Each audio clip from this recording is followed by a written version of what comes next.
जय हिंद दोस्तों, स्वागत है आप सभी का आपके अपने YouTube चैनल जैकपुर पे। तो आप लोगों का 12 तारीख को आने वाली जो 12 तारीख है उसमें आप लोगों का मंथली टेस्ट होने वाला है। और उसमें हम लोग हिंदी इलेक्टिव का ये इसका पार्ट 2 लेकर आए हैं। इसके पहले भी पार्ट 1 चैनल पे अपलोड है, आपने नहीं देखा है तो जाकर ज़रूर देख लीजिएगा। तो चलिए शुरू करते हैं। आज का सबसे पहला सवाल है, कह रहा है आपसे कि जल उठो फिर सींचने को, जल उठो फिर सींचने को, इस पंक्ति का भाव सौंदर्य स्पष्ट कीजिए।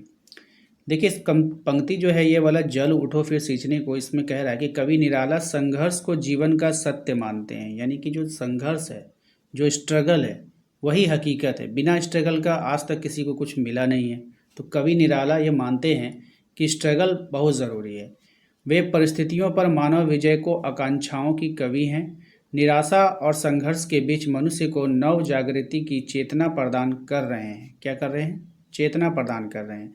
समस्त मानवतावाद के लिए उनका ये संदेश है कि निराशा की परिधि से निकलने के लिए उत्साह की ज्वाला जगानी होगी। उत्साह की आग रूपी उष्णता को बादल का रूप लेकर धरती को सींचना होगा, तभी मानवता का कल्याण हो सकेगा। ठीक है, तो ये अच्छा सवाल है, ध्यान रखिएगा, आपके एग्ज़ाम के लिए इम्पोर्टेंट है। इसके बाद जो इम्पोर्टेंट है वो आपको ध्यान से समझना होगा आपके फाइनल एग्ज़ाम के लिए भी और आपका जो मंथली टेस्ट है उसमें भी, कि इस तरह के सवाल जब एग्ज़ाम में आपको देखने को मिलेगा कि निम्नलिखित काव्यांश को ध्यानपूर्वक पढ़कर उनका सप्रसंग व्याख्या कीजिए। यानी कि व्याख्या करने के लिए जब आपको मिलेगा, क्योंकि अब आप क्लास 12 में जा चुके हो, तो यहाँ पर अब आप लोगों के एग्ज़ाम में लॉन्ग क्वेश्चन में आपको व्याख्या करने के लिए भी आ सकता है। तो उसको सीखिए कि कैसे इसको हम लोग व्याख्या करते हैं। पहले आपको जो पोयम दिया जाएगा टुकड़ा, इसको अच्छे से पढ़ लेना है। ठीक है, पढ़ने के बाद सबसे पहले आपको यहाँ पे संदर्भ लिखना है। ये जो स्टेप है ना, जैसे हम लोग एप्लीकेशन लिखते हैं तो सबसे ऊपर में क्या लिखते हैं? सेवा में। उसके फिर लिखते हैं नीचे श्रीमान प्रधानाध्यापक। उसके बाद फिर लिखते हैं विषय, है ना। उसके बाद लिखते हैं द्वारा। उसके बाद लिखते हैं महाशय। ऐसा तो नहीं कि पहले ऊपर महाशय लिख देंगे। तो हर चीज़ का अपना एक रूल एंड रेगुलेशन होता है। तो यहाँ पर आप देखो, सबसे पहले हम लोग को संदर्भ लिखना होगा। संदर्भ में क्या चीज़ लिखा जाता है? कविता किसने लिखा है, उसका राइटर कौन है, कहाँ पे, किस किताब में, कब लिखा गया, ये सब जानकारी देनी होती है। तो प्रस्तुत काव्यांश सूर्यकांत त्रिपाठी निराला की कविता गीत गाने दो मुझे से उद्धत है, यानी कि लिया गया है। आप यहाँ पे लिख सकते हैं कि लिया गया है, अगर ये आपको कठिन लग रहा है तो। यह कविता उनके काव्य संग्रह अर्चना 1950 में संकलित है। ठीक है, इतना लिख दें संदर्भ में। अब आइए प्रसंग में। प्रसंग क्या होता है यहाँ से समझिएगा। कवि निराला ने वैश्विक समस्याओं की पृष्ठभूमि से उभरी हुई अपनी चिंता और वेदना को इस कविता में चित्रित किया है। कवि का व्यथित हृदय अपनी वेदना को रोकने, उसे समाप्त करने और नवीन आशा के संचार के लिए गीत गाने की इच्छा व्यक्त करता है। यानी अब ये जो कविता है ये किस टॉपिक पर है, ठीक है, और इसके लिखने के पीछे का भाव क्या है, ये सब आपको प्रसंग में बताना होता है। अब आइए फिर व्याख्या। अब व्याख्या का मतलब हो गया अब उसका ट्रांसलेशन अब आपको करना होगा। तो व्याख्या का मतलब हो गया अब जो कविता आप लिखे हैं ना, जो कविता लिखा गया उसका ट्रांसलेशन कीजिए, जो टुकड़ा आपको दिया गया है पैसेज में। ठीक है, तो यहाँ पर देखिए कह रहा है, मनुष्य के हृदय की वेदना पीड़ा को समाप्त करने और जीवन के प्रति नवोल्लास जगाने के लिए कवि गीत गाना चाहता है। गीत को क्या करना चाहता है? गाना चाहता है। उल्लास मनाने के लिए, उल्लास जगाने के लिए, दिल को खुश करने के लिए। जीवन के पथ के संघर्षों ने मनुष्य को विचलित कर दिया है। यानी जीवन के पथ पर जितने संघर्ष आए हैं, मनुष्य को क्या कर दिया है? विचलित कर दिया है। जीवन के प्रति उसका विश्वास डगमगा गया है। पूंजीवादी व्यवस्था ने आजीविका के नाम पर उसका शोषण किया है। अब तो ऐसा लगता है कि उनके सामने साक्षात काल अर्थात मृत्यु ही आ गया है। व्यथा से उनका कंठ अवरुद्ध हो गया है, और यानी अवरुद्ध हो रहा है। और इस पूंजीवादी सामंती व्यवस्था में मानव का अस्तित्व क्या है? संकट में है। ठीक है, तो ये उस पंक्ति, जो पंक्ति अभी हमने ऊपर आपको दिखाया, उसका ये व्याख्या हो गया। इसके बाद विशेष, इसमें कुछ विशेष अगर है तो आप पॉइंट बाय पॉइंट लिख सकते हैं। विशेष में कविता का स्वर प्रगतिवादी है। भाषा तत्सम शब्दों से युक्त खड़ी बोली हिंदी है। शैली मुक्तक है। और गीत गाने दो में अनुप्रास अलंकार है। ठग ठाकुरों में रूपक अलंकार है। ठीक है, तो ये सब कुछ विशेष बातें होती है जो उसको नोट करनी होती है। अगर ये एग्ज़ाम में छूट भी गया तो कोई ज़्यादा इफेक्ट नहीं पड़ता है। ठीक है, तो ये था स्टेप। बात समझ में आया? इसी तरह से आपको सबका आंसर करना होगा। चलिए इम्पॉर्टेंट जितने भी सवाल हैं सबको हम लोग करते जाएंगे। याद रखिएगा ये सभी सवाल अगर आप एक बार नोट्स बना लेते हैं तो ये आपके monthly test and final exam दोनों के लिए इम्पॉर्टेंट हो जाता है। सबसे पहला सवाल है कि गीत गाने दो मुझे कविता का प्रतिपाद स्पष्ट करना है। तो चलिए आंसर देखिए इसका। कह रहा है कि गीत गाने दो मुझे कविता का प्रतिपाद निराश मानव के मन में आशा का संचार करना है। ठीक है। सामाजिक अव्यवस्था ने मनुष्यों के हौसले तोड़ दिए हैं। शोषण अत्याचार अन्याय से मानवता त्रस्त है। मानव में संघर्ष करने की क्षमता छीन होने लगी है। इस कविता के माध्यम से कवि मनुष्य की इसी जीवन संघर्ष की क्षमताओं को जगाना चाहता है। ठीक है। ये कविता का जो है प्रतिपाद है, इसको ध्यान में रखना है आप सभी को।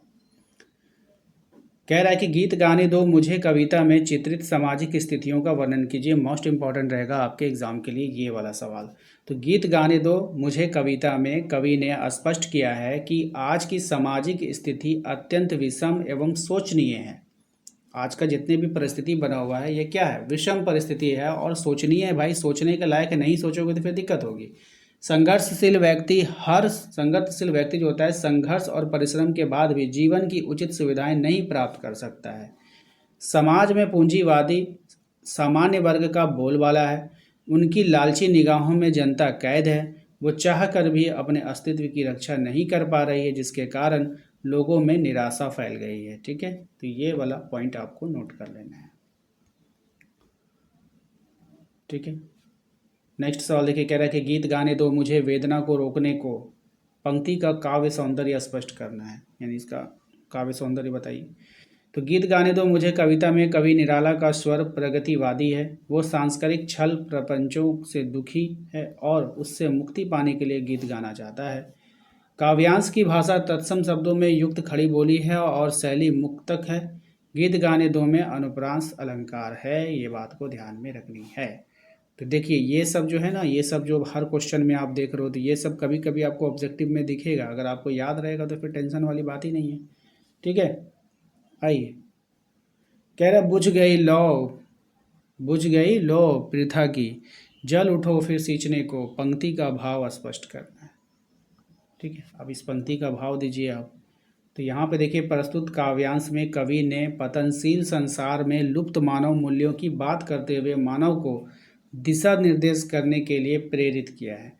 कवि का मानना है कि पृथ्वी का तेज है ना, यानी कि प्रकाश, तेज मतलब प्रकाश, लुप्त सा हो रहा है। वो अंधेरे में भटकते हुए मानवों को दिशा निर्देश नहीं कर पा रही है। मनुष्य की स्वयं की जो प्रज्ञा है वह उसकी जिजीविषा भी समाप्त हो रही है। ऐसी स्थिति में संघर्षशील विवेकी मानवकों को स्वयं आगे बढ़कर ज्ञान की मशाल जलानी होगी और संसार को दिशा निर्देश करने के लिए प्रश्न करना होगा। ठीक है। तो ध्यान रखिएगा इसको। आइए अगले सवाल पे देखिए। यहाँ पे कुछ छोटा छोटा प्रश्न है जो कि कभी कभी एग्जाम में आपको देखने को मिलता है, उसको रिवीजन में ले लीजिए, अच्छा रहेगा आपके लिए।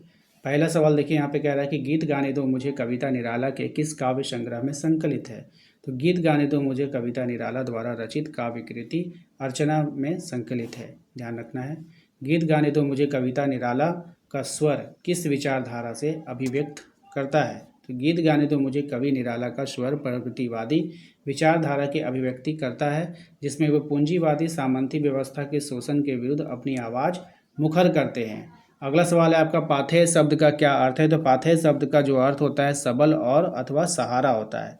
गीत गाने दो मुझे कविता की भाषा क्या है। तो गीत गाने दो मुझे कविता की जो भाषा तत्सम निष्ठ खड़ी बोली हिंदी है। ठीक है। उसके बाद नेक्स्ट है आपका कि गीत गाने दो मुझे में अनुप्रास अलंकार का प्रयोग हुआ है। अनुप्रास अलंकार से आप क्या समझते हैं। तो वर्णों की आवृत्ति अनुप्रास अलंकार कहलाता है। गीत गाने दो मुझे में गौ वर्ण की आवृत्ति से अनुप्रास अलंकार बन पड़ा है। ठीक है।